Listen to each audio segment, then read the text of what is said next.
मुखे आचमनीयं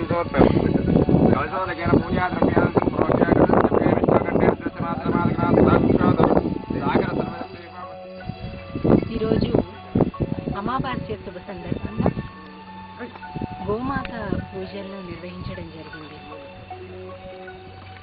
గోవు, గంగ, గాయత్రి, గీత, గురువు, గోవిందుడు, వీటిని షడ్ గకారాలు అంటారు.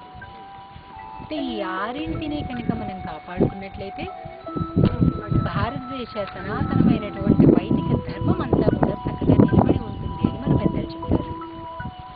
కనుక అన్నిటిలో కూడా ఈ వేళ చాలా ప్రధానమైనటువంటిది గోవు యొక్క సంరక్షణ.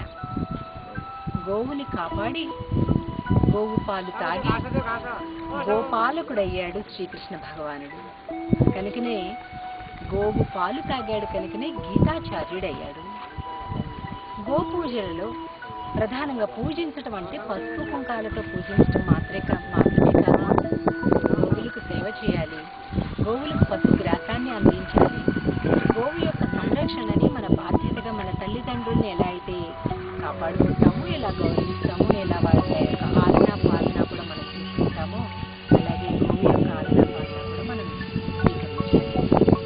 అమావాస్య పౌర్ణమి రోజు ఎవరైతే భక్తి శ్రద్ధలతోటి గోమాతను పూజిస్తారో, ఆరాధిస్తారో, గోసేవ చేస్తారో వారి యొక్క తరతరాలు కూడా ఉత్తమ సంతాన ప్రాప్తిని కూడా కలిగి ఉంటారు అని చెప్తారు.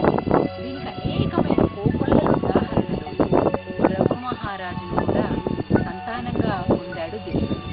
ఇలాగా ఉత్తమ సంతానాన్ని పొంది చక్కటి భారత జాతిని తిరిగి మనం పొందేటటువంటి అవకాశం కేవలం గోపూజ వల్ల మాత్రమే సాధ్యం కనుక గోభక్తుల